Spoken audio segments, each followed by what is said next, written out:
Kenneka Jenkins was 19 years old when she walked into a hotel in Rosemont, Illinois, on the night of September 8, 2017. She arrived with friends, laughing, recording short videos, expecting nothing more than a party that would end with sleep and memories. No one there believed that by the next afternoon her name would be known across the country. At first, nothing about the night seemed unusual. The group moved between rooms. Music played. Alcohol was shared. Phones recorded fragments of the evening. Kenneka appeared relaxed, smiling, alive in the way young people are when the future feels wide open. But as the night went on, something changed. She became more intoxicated than the others. Her speech slowed. Her movements became unsteady. Friends later said they didn't realize how impaired she truly was. Sometime after 3 a.m., Kenneka became separated from the group. No one could later agree on exactly when that happened or why. What is certain is that from that moment on, she was alone. Cameras inside the hotel captured her walking through hallways, leaning against walls, struggling to press elevator buttons, losing balance, stopping to rest. The footage is disturbing not because of what it shows, but because of how clearly it shows vulnerability. She needed help. No one helped her. The surveillance video shows Kenneka entering an elevator and riding down to the lower levels of the hotel. Her movements grow slower. She stumbles. She leans her full weight against doors. At one point, she presses multiple buttons repeatedly, as if unsure what they do. These are not subtle signs. Anyone watching in real time would have recognized distress, but no one was watching in real time. Hotel security did not intervene. Staff did not approach her. Emergency services were not called.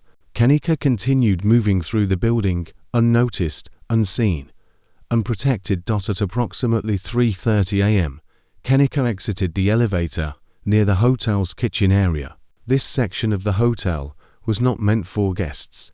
According to later statements, the doors to the kitchen were unlocked. There were no alarms, no barriers, no security personnel stationed nearby. She walked inside. From that moment forward, there is no camera footage that clearly documents her actions. The cameras do not cover the kitchen interior. They do not cover the freezer area.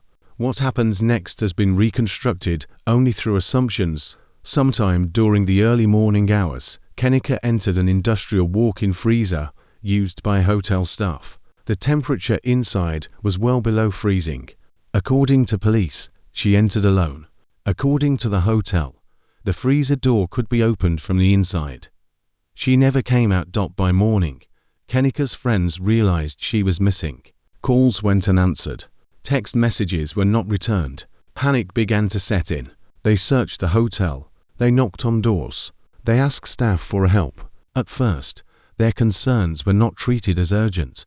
Police were eventually contacted. An initial search of the hotel was conducted. Officers checked hallways, restrooms, stairwells. They did not check the kitchen freezer.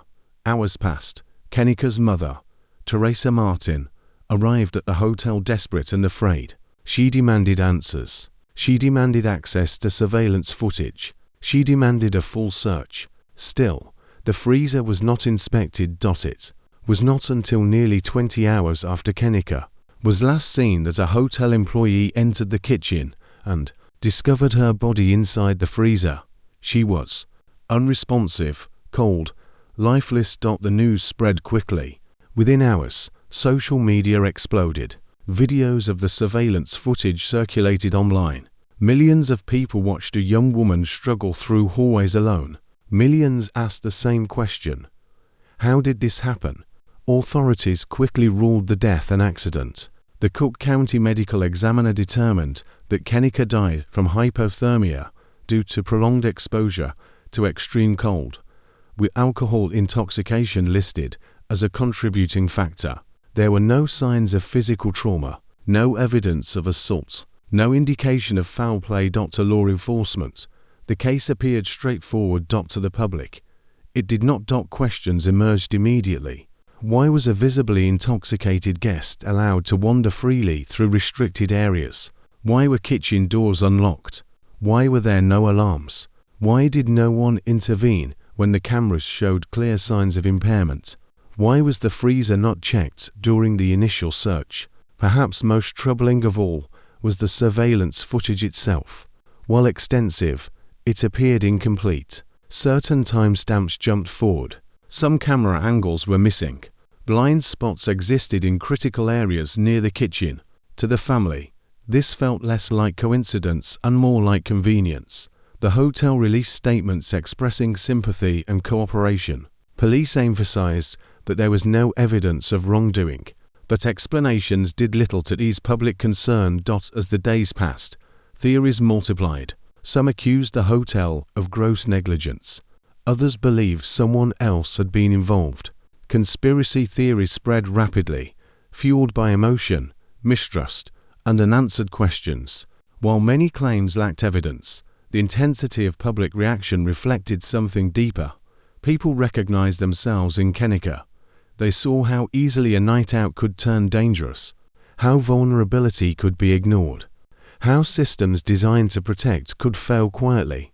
Medical experts weighed in. Some explained that hypothermia inside an industrial freezer could occur rapidly, especially if the individual was unable to escape.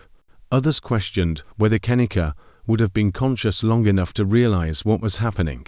There were debates about the freezer door mechanism. Could it truly be opened from the inside by someone intoxicated? Was it heavy? Was it stiff? Was it malfunctioning? No public demonstration using the actual freezer was ever released. Only statements. As public pressure grew, Kenneka's family filed a wrongful death lawsuit against the hotel, alleging negligence, inadequate security, and failure to protect guests. They argued that her death was preventable, that simple actions, a locked door, an alert security guard, a timely search, could have saved her life. The lawsuit forced details into the open. Security staffing levels were examined. Surveillance coverage was scrutinized. Emergency response protocols were questioned. While no criminal charges were filed, the narrative began to shift. This was no longer just about an accident. It was about responsibility. The hotel eventually reached a settlement with Kenneka's family. The terms were confidential. There was no admission of guilt, no public acknowledgement of wrongdoing. Legally, the case ended.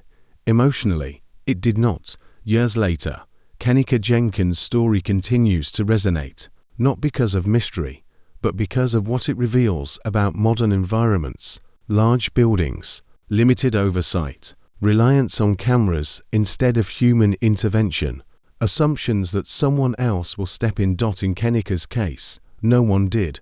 There was no villain lurking in the shadows, no dramatic confrontation, no single moment that sealed her fate. Instead, there was a chain of small failures that aligned perfectly: unlocked doors, unwatched cameras, delayed searches, assumptions instead of action. Each one alone might not have been fatal. Together, they were. Kenneka Jenkins was not reckless by design. She did not intend to place herself in danger. She was young, impaired, and alone in a space that failed to protect her. That reality is uncomfortable because it suggests that similar tragedies are always possible. The official explanation stands. The legal case is closed, but the questions remain, not as accusations, but as warnings. What happens when safety becomes optional?